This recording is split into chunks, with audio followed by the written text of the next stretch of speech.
Equity share holder और preference share holders में काफ़ी हद तक जो इनकी मीनिंग्स हैं उसमें क्लियर हो चुका है, पर इसमें दो जो कंडीशंस हैं वो अलग आती हैं।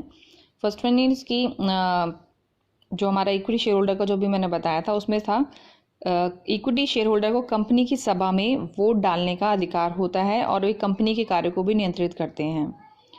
देखो, वोट डालने का इनको कंपनी की मीटिंग में है, मीटिंग भी वोट डालने का अधिकार है आपके प्रेफरेंस शेयर होल्डर को।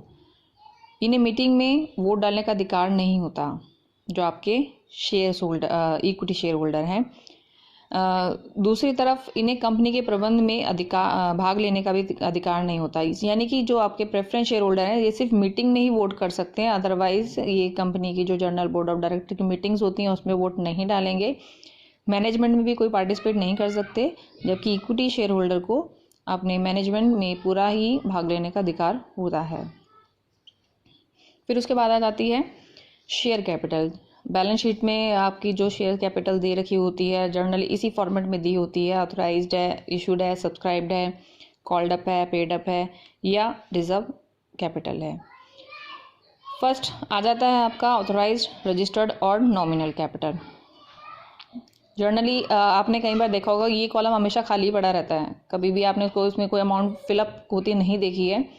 अब इसका कारण क्या है कि जो आपकी ऑथराइज्ड कैपिटल है वो किस टाइप की पूंजी है, उस किस टाइप की कैपिटल है जो आपके पार्षद सीमा नियम में लिखी गई है। ये वो कैपिटल है जो कि आपके जो पार्षद सीमा नियम है उसमें लिखी हुई है और ये कंपनी की अधिकतम पूंजी होती है जिसके अधिक के शेयर कंपनी कभी भी अपने जीवन काल में निर्गमित नहीं कर सकती है। तो ऑथराइज्ड कैपिटल क्या हुई, आपकी maximum limit of a capital, कि जिसे बियॉन्ड जाकर आप कभी भी उसके अंदर उससे अधिक राशि के जो शेयर्स हैं वो इशू नहीं कर सकते हो। तो जब हम कंपनी स्टार्ट करते हैं तो हम कोशिश यही करते हैं कि जो हमारी ऑथराइज्ड कैपिटल है उसको हम मैक्सिमम रखने का कोशिश करेंगे ताकि हमको इन फ्यूचर आगे जाके डिफ़िकल्टी ना हो। फिर सेकेंड आती है आपकी इशूड। इशूड कैपिटल जो जनता को जारी किया गया है, जो आप पब्लिक के लिए इशूड करते हो, नाम से पता है इशूड टू द पब्लिक। जो भाग जारी नहीं किया जाता उसे अनइशूड, जिसे बाद में निर्गमित किया जा सकता है। यानी कि सपोज जैसे एग्जांपल लेते हैं, आप ऑथराइज्ड कैपिटल मान के चलो, मैं एक छोटा सा एग्जांपल लेती हूँ, 100 रुपये ले लेते हैं, हम 100 रुपीज़ ले लेते हैं और इसमें से हम इशूड करना चाहते हैं सिर्फ 70 रुपीज़। 70 रुपीज़ ही इशू कर रहे हैं और हमने 30 अनइशूड हो गए हमारे।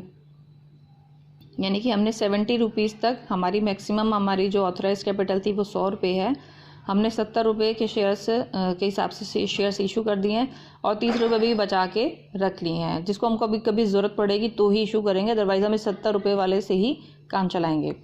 फिर उसके बाद आती है आपकी सब्सक्राइब्ड कैपिटल। सब्सक्राइब्ड कैपिटल क्या है, आपकी इशूड कैपिटल पूंजी, इशूड कैपिटल का वह भाग जिसके लिए जनता से प्रार्थना पत्र मिले हों आपको। यानी कि इस 70 रुपीज़ में से ही आपको सब्सक्राइब्ड हुआ है। यदि जनता को 100 रुपये वाले, एग्जाम्पल है 13,000 अंश प्रस्तावित किए गए हैं और जनता ने केवल 12,000 अंशों के लिए ही प्रार्थना पत्र भेजा है, तो आपकी सब्सक्राइब कैपिटल 12 लाख रुपए होगी। यानी कि इस एग्जाम्पल के अकॉर्डिंग 70 रुपये आपने इशूड किए थे और 70 रुपये के हिसाब से अगर जनता 60 रुपये बेचती है, सब्सक्राइब करती है, तो यानी कि 60 रुपये के लिए ही आपकी जो कैपिटल है वो सब्सक्राइब हुई है। 70 रुपये जो था आपने वो आपका पूरा टोटल यूज़ नहीं हुआ, सिर्फ 60 रुपये ही जनता ने उसको ख़रीदा है। फिर उसके बाद आती है आपकी called up capital.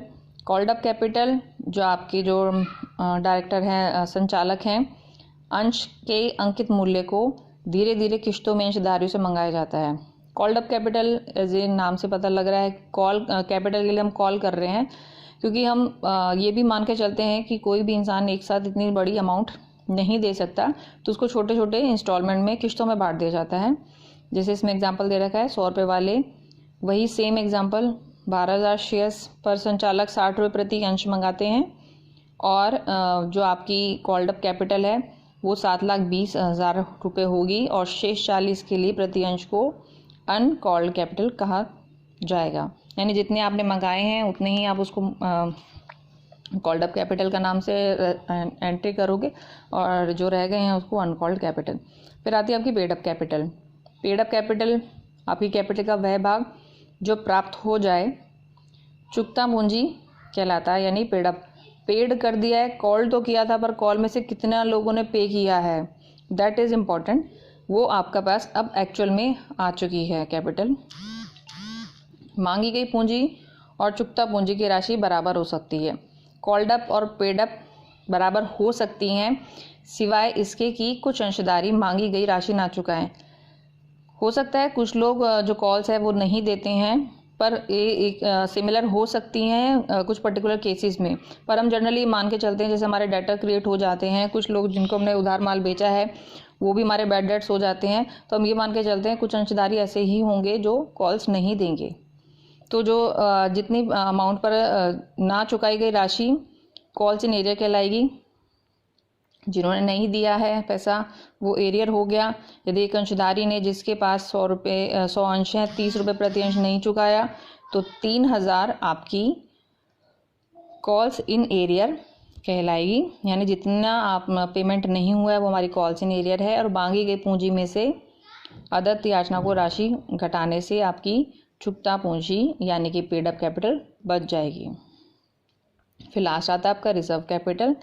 Reserve capital company विशेष प्रस्ताव करके निर्धारित कर सकती है कि ना मांगी गई पूंजी के निश्चित भाग को समापन को छोड़कर अन्य किसी भी दशा में मंगाया ही नहीं जाएगा।